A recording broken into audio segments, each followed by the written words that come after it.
사도행전 8장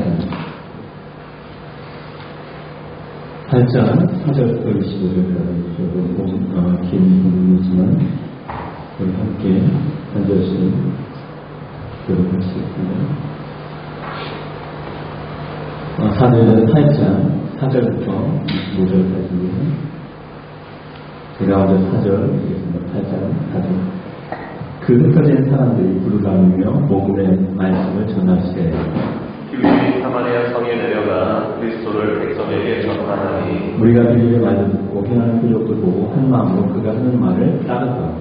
많은 사람에게 붙었던 더러운 귀신들이 크게 소리를 지르며 나가고 또 많은 중병자와 못 걷는 사람이 나으니 그 성에 큰 기쁨이 있더라. 그 성에 시몬이라는 사람이 저부터 있어 마술을 하여 사마리아 백성을 놀라게 하며 자칭 흥자라 하니 다른 사람도 높은 사람까지 다 따르되 이 사람은 크다 이는 하나님의 능력이라 하더라.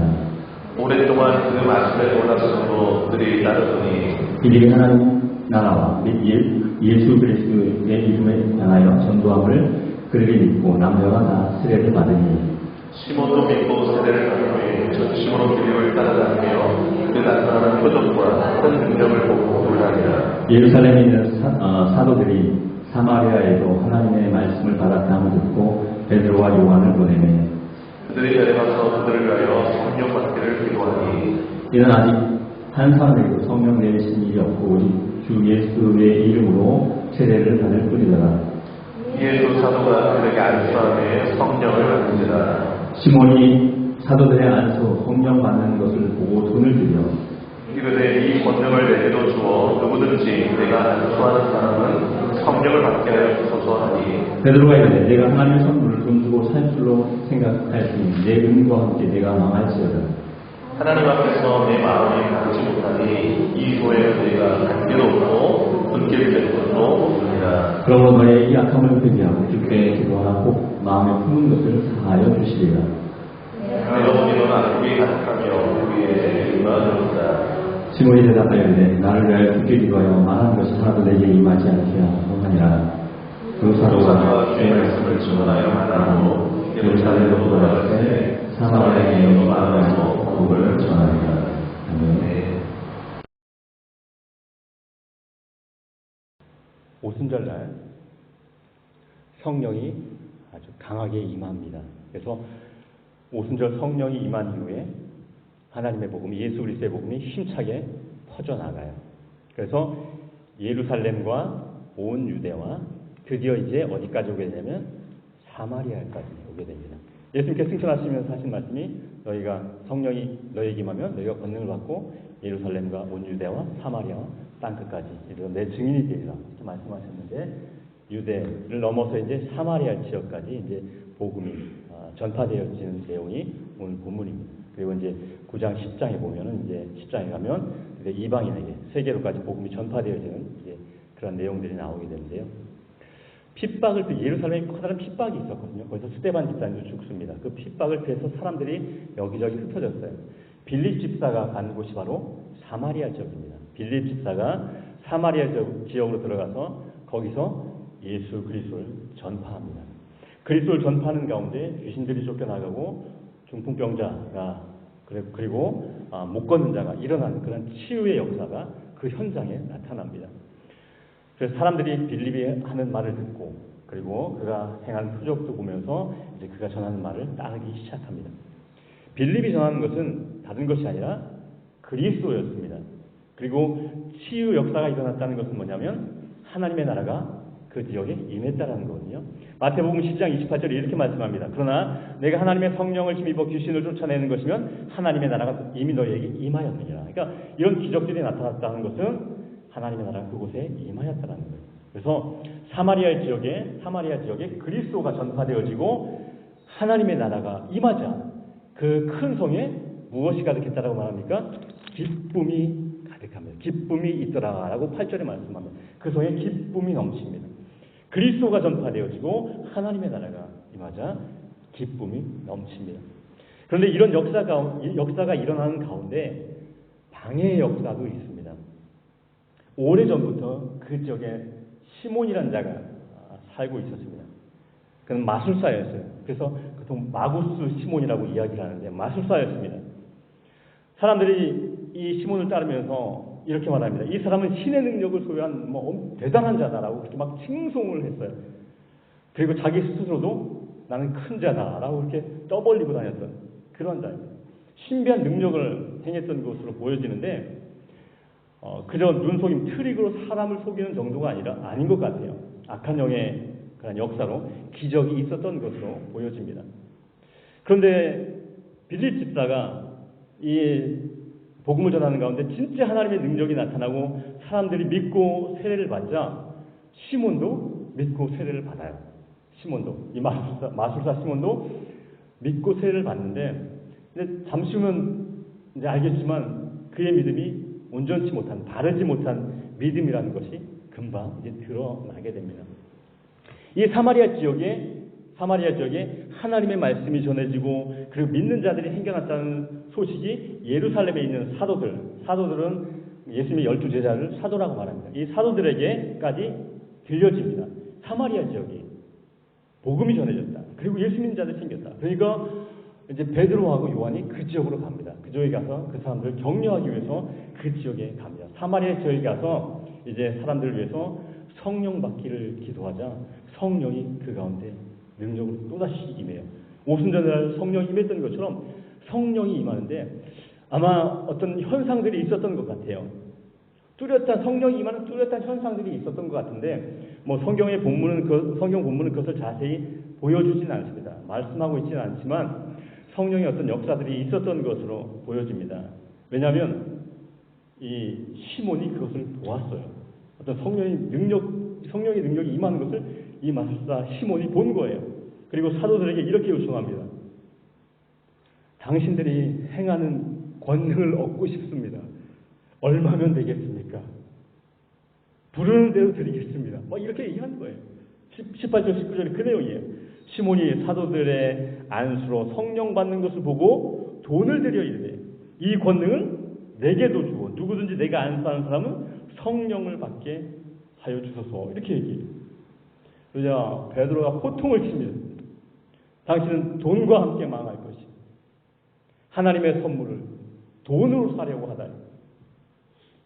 하나님께 용서 구하십시오. 그러면 하나님 사해 주실지도 모릅니다. 그래서 시몬이 말합니다. 나를 위해 기도해서 그런 일이 일어나지 않게 해 주시오. 이렇게 얘기해요.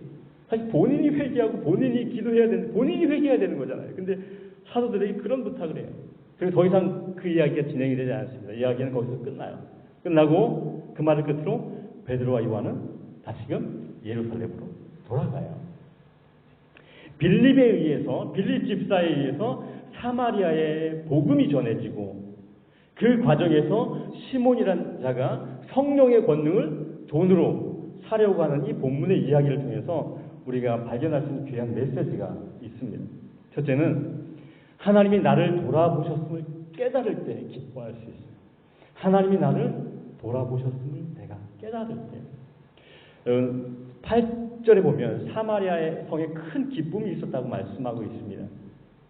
빌립이 예수 그리스도를 전파하고 하나님의 나라가 임할 때 나타난 특징 중에 하나인 치유의 기적들이 그 지역에 나타나요. 그런데 여러분, 사마리아가 어떤 지역입니까? 사마리아가 어떤 지역일까요? 정통 유대인들에게는 멸시와 천대를 받는 곳이었어요. 정통적인 유대인들에게는 멸시와 천대를 받는 곳이었습니다. 사마리아인들은 큰 슬픔 속에서 살던 사람들입니다. 같은 아브라함의 자손이에요. 같은 이스라엘 사람임에도 불구하고 유대인들에게 이방인 취급받았어요. 죄인 취급받았어요. 그렇게 고통을 받던 자들이. 그렇게 된 데에는 역사적인 배경이 있습니다. 이스라엘 백성이 출애굽하잖아요. 애굽에서 나와서 그 다음에 가나안 땅에 들어갑니다. 그래서 나라를 세우죠. 그런데 그 나라가 언제 나눠집니까? 솔로몬이 죽은 이후에 북쪽 이스라엘과 남쪽 유다로 갈려지게 됩니다. 사마리아는 북쪽의 그 6번째 왕이었던 오므리가 건설했던 그러한 곳입니다. 그래서 수도로 삼았던 곳이 바로 사마리아였습니다. 그러니까 북쪽 이스라엘의 수도였죠. 문제는 북쪽 이스라엘이 아수르에 의해서 멸망을 당합니다. 아수르에 의해서 멸망을 당하는데, 이제 우상숭배에 의해서 멸망을 당하는데, 문제는 여기서 생기는데, 많은 사람들이 아수르로 잡혀갑니다. 그리고 대신에 아수르의 관리들과 백성들이 사마리아에 들어와 살게 됩니다.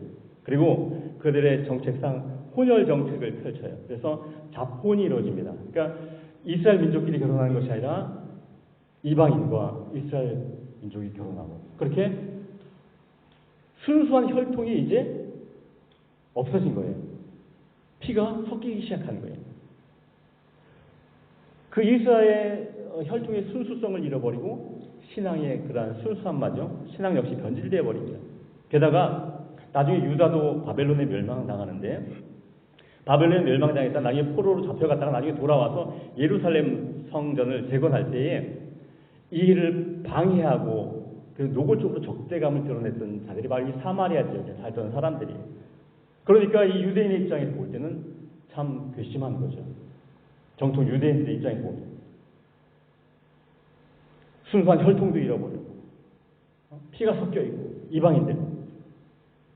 그래서 사마리아 지역을 완전히 무시하고 멸시했어요. 사마리아 사람들을 한 멸시해버려요. 그러니까 사마리아 지역, 이스라엘에서 사마리아 지역을 통과하면 쉽게 갈 수 있는 여행길도 북쪽으로 여행하려면 사마리아 지역을 통과해야 되는데 그 지역을 통과하면 쉽게 갈 수 있어요. 근데 그 지역으로 안 가요.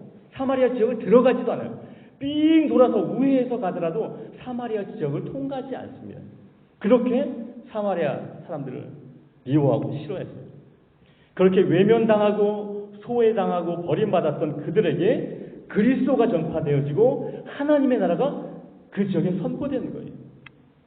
자신들은 버림받은 줄 알았는데 하나님이 자신들을 돌아보신다는 것을 알게 되는 거예요. 자기들도 구원받은 하나님의 백성이 된다는 사실을 그들이 깨달은 거죠. 자신도 하나님의 백성이 된다는 이 사실 때문에 그 성에 기쁨이 넘쳤던 거예요. 자신들은 버림받은 줄 알았는데, 그렇게 멸시당하고 무시당했는데, 그런데 하나님의 백성이 된다는 이 사실 때문에, 하나님이 우리를 돌아보신다는 사실 때문에, 하나님이 우리를 돌보신다는 그 사실 때문에 그들의 기쁨이 넘쳤던 거예요. 잃어버린 기쁨을 찾은 거죠. 잃어버린 소망을 찾은 거예요. 예수 그리스도가 그들의 기쁨이 되었고 소망이 되었습니다. 그런데 예수님께서 살아계셨을 때에도 사마리아 지역의 어떤 한 마을, 수가라는 마을에 구원의 기쁨을 누렸던 적이 있습니다. 예수님이 아무도 지나가려 하지 않는 이 사마리아 지역에 제자들과 들어가셔요. 그리고 유대인들은 아무도 섞이고 싶어 하지 않는 사마리아 사람, 그것도 여인. 그 여인도 보통 여인이 아니에요.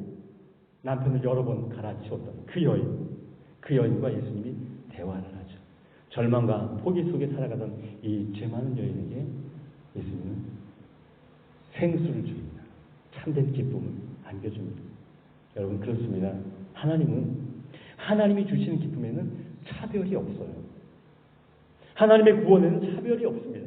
누구든지, 어린아이든지 어른이든지, 흑인이든 백인이든 남자든 여자든 부자든 가난한 자든 배운 자든 못 배운 자든 예수를 믿는 자에게 구원을 주셔요. 구원의 기쁨을 주십니다. 근데 세상은 안 그래요. 유대인들이 사마리아 사람들 차별하듯이 지금도 인종을 차별하고 가난한 자와 없는 자를 지금도 차별하고 힘없고 연약한 자를 무시해요. 배우지 못한 자를 차별합니다. 왕따를 시키고 괴롭힙니다. 이로 인해서 많은 사람이 힘들어하고 기쁨을 잃은 채 살아갑니다. 여러분은 어떻습니까? 여러분 누군가에 무시당하지 않았습니까? 다른 사람이 나를 인정해주지 않아서 괴로워하지는 않습니까? 무엇 때문에 절망하고 무엇 때문에 좌절합니까? 세상이 만들어놓은 그 장벽을 앞에 두고 탄식하고 있지는 않습니까? 그러나 여러분, 모든 만물을 지으신 하나님이 나를 돌아보신다는 사실을 깨달으면, 나를 돌보신다는 사실을 알게 되면 우리는 잃어버린 기쁨을 회복하게 될 것입니다. 여전히 나를 돌아보시는구나. 나를 구하시려 예수 그리스도를 보내셨구나. 나는 혼자가 아니구나. 나는 버림받은 자가 아니구나. 비록 약하고 부족해도 하나님이 나를 돌아보시는구나. 이 은혜를 알 때 우리의 기쁨은 회복될 수 있습니다. 잃어버립니다. 어디에서 잃어버렸습니까? 무엇 때문에 잃어버렸습니까? 어떤 아픔 때문에, 어떤 좌절 때문에, 어떤 고통 때문에 잃어버렸습니까? 우리가 하나님이 나를 돌아보신다, 하나님이 나를 잊지 않으셨다는 이 사실을 우리가 깊이 깨달을 때, 그 안에서 그럴 때 우리 안에서 기쁨이 넘치는 거예요. 요즘 아침에 이사야서를 묵상하는데요. 40장 이후에 보면 그 하나님의 사랑이 참 많이 나와요. 이스라엘 돌보시는 하나님의 사랑 보게 되는데, 바벨론에 이제 멸망할 유다, 그러나 그들을 돌아보시고 다시 회복시키시겠다고 계속해서 약속을 하셔요. 이렇게 말씀합니다. 나의 종 야곱, 내가 택한 이스라엘아, 이제 들으라. 여호와가 이같이 말한다. 하나님이 계속해서 들으라. 내가 말한다. 내가 말한다. 내가 너에게 말한다. 나는 여호와다. 여호와가 말한다. 들으라라고 자꾸 그렇게 얘기를 하셔요. 인격적이신 하나님이에요. 인격적으로 다가오시는 거예요. 내가 지금 너에게 말한다. 내가 너에게 말하고 있지 않니? 귀를 기울여 들어라. 들으라라고 말씀을 합니다. 그러면서 들려주시는 말씀이 뭐예요? 이사야입니다. 41장 9절에 너는 나의 종이라 내가 너를 택하고 싫어하여 버리지 아니하였다 하였노라. 43장 4절입니다. 내가 내 눈에 보배롭고 존귀하며 내가 너를 사랑하였으니. 참 지금 유배 생활하고 그 사람들에게 참 보배롭고 존귀하다라고 말합니다. 내가 너를 사랑하였다. 44장 21절에 너는 내 종이라 내가 너를 지었으니 너는 내 종이라.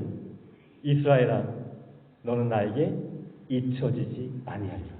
얼마나 멋있습니까? 이스라엘 너는 나에게 잊혀지지 아니하리라. 그 하나님이 사마리아를 잊지 않고 돌아보시는 거예요. 그 하나님이 저와 여러분을 잊지 않고 돌아보시는 거예요. 잊지 아니하리라 말씀하시는 하나님. 이 은혜를 알기에 힘쓰십시오. 우리를 잊지 않고 돌아보시는 하나님을 알 때 우리는 기뻐할 수 있습니다. 마리아가 예수님을 잉태한 후에 기도하면서 이렇게 찬양합니다. 누가복음 1장 47절의 말씀인데요. 내 마음이 하나님 내 구주를 기뻐하였음은 그의 여종의 비천함을 돌보셨습니다. 보라 이제 오르는 만세에 나를 복이 있다 일컬으리로다. 우리의 비천함과 우리의 약함과 부족함을 돌보신 하나님을 찬양하십시오. 그 하나님을 찬양하며 기쁨을 누리시기를 바랍니다. 본문의 이야기를 통해서 우리가 얻을 수 있는 교훈 두 번째는요. 우리가 사모해야 될 것은 예수 그리스도입니다. 본문에서 얻을 수 있는 두 번째 교훈, 우리가 사모해야 할 것은 예수 그리스도다. 말씀드렸듯이 믿음의 역사들이 일어나는 가운데 이에 반대되는 어떤 방해하는 그런 일도 생깁니다. 빌립의 전도로 수많은 사람이 믿고 세를 받자 마술사 시몬도 세례를 받습니다.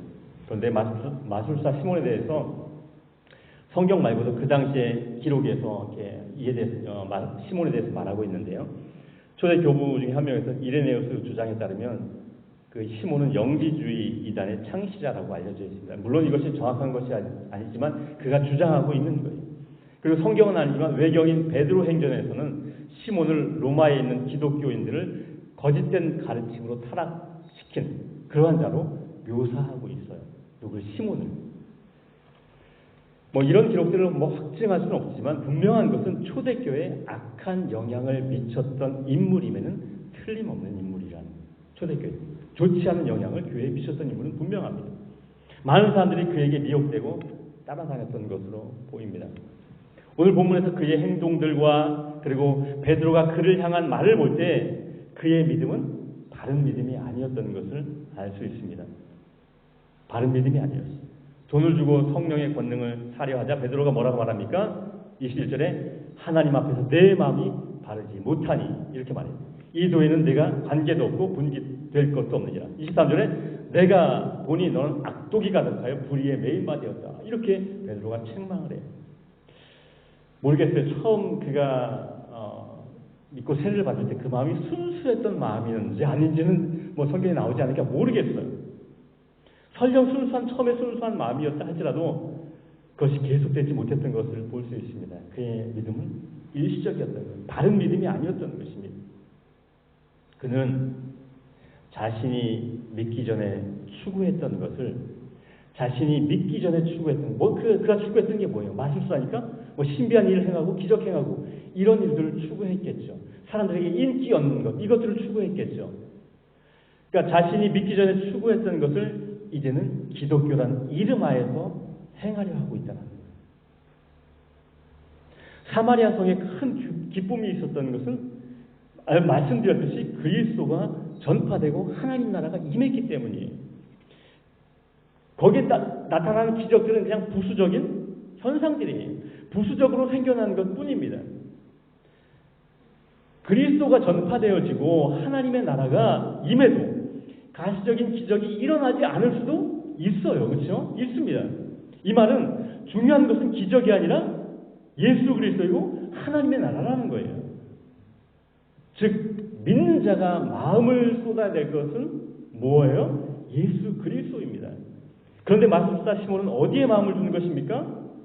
눈에 보이는 가시적인 현상, 즉 그동안 자기가 추구해왔던 현상, 그동안 믿기 전에 추구해왔던 그 현상에 관심을 둔 거예요. 과거 기적을 추구하던 방식을 그대로 가지고 와서 이제 교회 내에서도 행하는 것이 그런 마음으로 믿었던 거죠. 물론 기독교에도 기적이 있습니다. 그러나 기적이 기독교의 본질은 아닙니다. 그렇죠? 기독교의 핵심은 예수 그리스도입니다. 그분의 통치가 이루어지는 하나님의 나라예요. 따라서 믿음의 동기가 기적이 되어서는 안 돼요. 그런데 오늘날도 비슷한 일들이 많습니다. 예수는 믿었지만 과거에 추구하던 것을 여전히 교회 내에서도 추구하는 거예요. 과거에 권력과 명예를 추구하던 사람이 믿었는데 여전히 권력과 명예를 추구합니다. 이제는 어디에서? 교회라는 울타리 안에서 추구해요. 자신의 명함에다 어느 교회 장로 이 한 줄을 더 넣기 위해서 그냥 그 더 넣고 싶은 마음으로 막 교회를 다니는 거예요. 과거에 그 명예와 권력을 추구했던 그 마음이 이제 교회 내에서도 그대로 드러나는 거예요. 교회의 직분은 섬기는 직분인데 여전히 믿기 전의 관점으로 세상의 관점으로 직분을 생각하고 그 직분을 얻으려고 한답니다. 그래서 교인들의 투표에서 떨어지면 교회까지 떠나요. 그러니까 과거에 믿기 전에 그 명예를 갈망하던 그 마음이 이제 어디 교회 내에서 와서도 여전히 있는 거예요. 그런 마음으로 교회를 다니는 거예요. 자기 자랑하고 자기 과시하고 싶어서 교회 나오는 사람도 있습니다. 내 욕심 채우려고 교회 나오기도 합니다. 비즈니스를 위해서 나옵니다. 큰 교회는 정치적으로 영향력을 미치는 사람들이 나오니까 그 사람들과 관계 맺기 위해서 나오기도 합니다. 여전히 믿기 전에 가지고 있던 그런 야망, 믿기 전에 갖고 있던 그런 욕심을 이제 신앙이라는 것으로 미화시켜서 이제 추구해요. 한마디로 뭐예요? 하나님을 이용해서 자신의 이익을 도모하는 악한 행위라는 거예요. 여러분 믿음의 동기는 무엇입니까? 무엇 때문에 교회에 나옵니까? 기독교의 핵심과 본질인 예수 그리스도와 하나님 나라에 마음을 두지 못한 채 부수적으로 딸려오는 것들 때문에 교회 다니고 있지는 않습니까? 어떤 사람은요, 마음의 평안을 위해서 교회 나온다고 해요. 물론 교회 나오고 예수님 믿으면 마음이 평안해집니다. 예수님이 평안을 약속하셨기 때문에 정말 예수님을 내 마음속에 모시면 우리는 평안을 얻을 수 있습니다. 그러나 마음의 평안이 기독교의 본질은 아니에요. 평안을 구할 수 있고 또 구해야 합니다. 기적을 구할 수 있듯이 평안도 역시 구할 수 있어요. 그런데 오로지 마음의 평안만을 추구하면서 믿기 전에도 마음의 평안을 추구했던 사람들, 믿기 전에 했던 그 방식, 명상을 하고 참선을 행하는 그런 방식을 가지고 교회 내에서 추구한다면 그것은 잘못이라는 거예요. 오직 마음의 평안만을 지속적으로 추구하면서 조용히 묵상하는 것 외에 그 치열한 우리 삶, 전투적인 이 삶의 현장에서 우리가 맺어야 될 많은 열매들에는 관심이 없고 그냥 그저 마음의 평안만을 추구한다. 이것은 잘못된 모습이라는 겁니다. 이건 역시 기적만 추구하는 신앙과 크게 별다를 바 없습니다. 내 마음에 동기를 살펴보십시오. 믿는 이유를 살펴보십시오. 그 중심에 예수 그리스도가 있습니까? 빌립이 전파한 것은 그리스도였다라고 5절에서 분명히 말씀합니다. 그리고 빌립이 하나님 나라와 및 예수 그리스도의 이름에 관하여 무엇에 대해서 하나님의 나라와 및 예수 그리스도의 이름에 관하여 전하였을 때 사마리아 사람들이 믿고 세를 받았다고 12절에 분명하게 말씀하고 있습니다. 전하는 것은 그리스도였습니다. 하나님의 나라, 예수 그리스도의 이름을 전했습니다. 그리고 베드로와 요한이 사마리아 왔다 예루살렘을 돌아가잖아요. 예루살렘을 돌아가면서 사마리아에서 전하는 것도 역시 복음이었습니다. 기승전결이 복음이에요. 기승전 예수입니다. 우리가 추구하고 사모해야 할 한 가지는 예수 그리스도입니다. 그분의 다스리심입니다. 우리가 전심으로 사랑해야 할 분은 예수 그리스도입니다. 하나님을 전심으로 사랑하고 내 마음을 다해서 하나님을 사랑하고 그리고 하나님의 통치, 즉 하나님의 나라를 구할 때 우리는 평안을 누릴 수 있어요. 내가 전심으로 예수님을 사랑하고 그리고 그분과의 관계를 새롭게 해나갈 때 하나님의 나라를 우리가 사모할 때 우리는 기적을 체험할 수 있어요. 우리의 소원이 이루어지는 것을 우리는 경험할 수 있어요. 그런데 우리가 초점이 자꾸 그 결과에 초점을 맞춰서는 안 된다는 거예요. 예수 그리스도입니다. 사랑하는 여러분, 말씀을 맺습니다. 죄와 사망에 그늘했던 우리를 하나님이 돌아보셨습니다. 소망 없던 우리를 잊지 않고 찾아오셨습니다. 억압과 슬픔 속에 있던 사마리아 백성들을 돌아보시고 저들에게 큰 기쁨을 주셨던 주님이 힘든 나날을 살아가는 여러분들을 돌아보십니다. 기쁨의 근원이 되시는 예수 그리스도를 우리를 위해 보내주시고 그 이름으로 구원을 얻게 하셨습니다. 우리는 기뻐할 이유가 있습니다. 무엇 때문에 기쁨을 빼앗겼습니까? 거짓된 쾌락에 속아 기쁨을 잃어버렸습니까? 아니면 세상의 힘든 짐 때문에 기쁨을 잃어버렸습니까? 다시 복음 앞에 서십시오. 우리를 잊지 않으시는 하나님을 신뢰하시고 하나님을 바라보십시오. 여전히 우리를 돌보시는 하나님께 우리의 시선을 고정하십시오. 우리의 초점을 예수 그리스도께 맞추십시오. 세상에서 추구하던 것을 신앙의 이름으로 포장해서 추구하지 마시고 전심으로 주님만을 사랑하십시오. 먼저 그의 나라와 그의 의를 구하십시오. 그리하면 뒤따르는 그 복, 그거에 초점을 맞추지 마시고 그리하면 이 모든 것을 더해 주시라고 말씀하셨는데 이 모든 것, 그 복에 초점을 맞추지 마시고 그저 순수하게 하나님의 나라를 구하십시오. 부수적으로 따라오는 기적과 복음의 마음을 쏟지 마시고 복의 근원 되시는 하나님께 마음을 드리십시오. 그럴 때 우리 안에 평안이 찾아오고 그럴 때 우리 안에 기쁨이 찾아오고 우리 삶에 기적을 체험할 수 있고 우리의 기도에 응답을 얻는 그러한 은혜를 우리가 얻게 될 것입니다. 사랑하는 여러분, 기쁨의 근원 바로 예수 그리스도입니다. 그분 바라보고 우리를 돌아보신 하나님을 신뢰하고 그분과 온전한 관계에 맺기에 힘쓰시는 여러분 되시기를 바랍니다.